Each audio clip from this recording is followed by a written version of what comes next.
ওং সরস্বতী মহাভাগে বিদ্যে কমললোচনে বিশ্বরূপে বিশালাক্ষী বিদ্যাং দেহি নমস্তুতে। পড়াশোনা শুরু করার আগেই হোক কিংবা সরস্বতী দেবীর মূর্তির সামনে ভক্তি ভরে এই মন্ত্রটি পাঠ করে তবেই আমাদের শুরু করা উচিত। বন্ধুরা, দেখতে দেখতে সরস্বতী পুজোর আর মাত্র একটা দিন বাকি, আর তাই আমি চলে এসেছি কলকাতার বুকে এক সুন্দর সরস্বতী পুজো ঠাকুরের সন্ধানে। এই মূর্তি তৈরির কারিগর হলেন আমাদের প্রত্যেকের পরিচিত স্বনামধন্য পদ্মশ্রী ভাস্কর সনাতন রুদ্রপাল, যিনি এইবার পদ্মশ্রী পুরস্কারে সম্মানিত হয়েছেন। ঠাকুরের মুখটা কি অপরূপ সুন্দর না? দেখলেই যেন মনটা জুড়িয়ে যায়। এত সুন্দর প্রতিমাটা দেখে নিশ্চয়ই তোমাদেরও এতক্ষণে জানতে ইচ্ছে করছে এই পুজোটা কোথায় হচ্ছে এবং এখানে কিভাবে যাবে, তার সবটা বলছি। তবে তার আগে চলো প্রতিমাটা একবার দেখে নেওয়া যাক। এই অপরূপ সুন্দর প্রতিমাটির হাইট কমপক্ষে 30 থেকে 35 ফুট হবে। থার্মোকল এবং মাটি দিয়ে তৈরি করা হয়েছে মায়ের গয়না থেকে শুরু করে মায়ের মুকুট এবং প্রতিমার পেছনের যে চালাটি রয়েছে সেটিও। এত উচ্চতার সরস্বতী ঠাকুর সচরাচর আমাদের কলকাতায় খুব একটা দেখা যায় না। এখানে এই প্রথমবার ঠাকুর দেখতে এসে আমিও সত্যিই খুব অবাক এবং মন্ত্রমুগ্ধ হয়ে গেছি। লাল রঙের শাড়িতে সত্যি মাকে আরও বেশি অপরূপা লাগছে।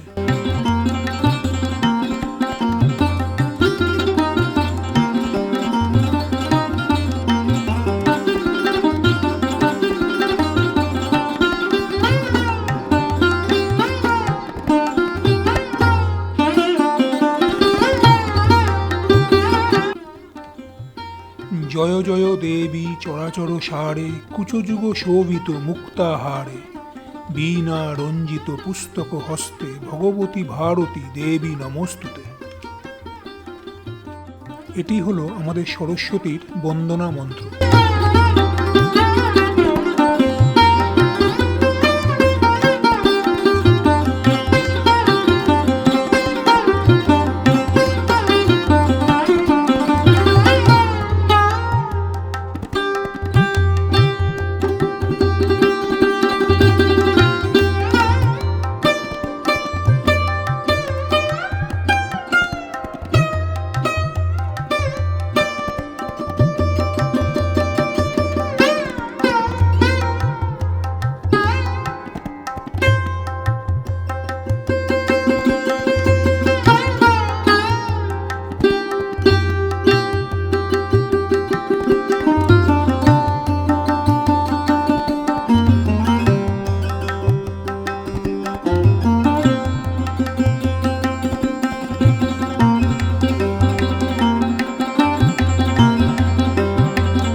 যেখানে পুজো হচ্ছে সেই জায়গাটির নাম হলো বিদ্যাবিতান এবং রাস্তার নাম হলো 33 চণ্ডীতলা মেন রোড, কলকাতা 41।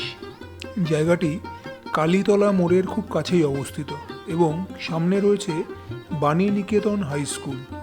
আপনি টালিগঞ্জ মেট্রো থেকে নেমে টালিগঞ্জ অটো স্ট্যান্ডে এখানে আসার অটো পেয়ে যাবেন, আর নয়তো ধারাপাড়ার অটো ধরে সোজা চলে আসবেন আগ্রাসী খেলার মাঠ। এই আগ্রাসী খেলার মাঠ থেকে খুব সামনেই এই পুজোটি। এখানকার মণ্ডপ সজ্জায় খুব একটা জাঁকজমক না থাকলেও প্রতিমাটি খুবই সুন্দর।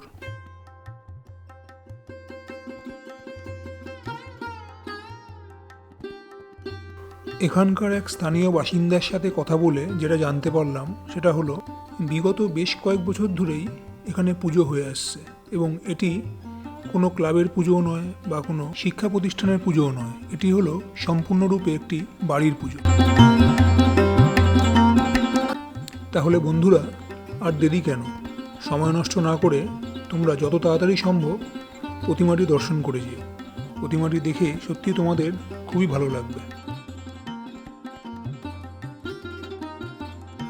তোমাদের ভিডিওটি কেমন লাগলো জানিও।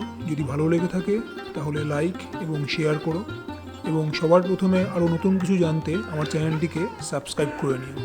ধন্যবাদ।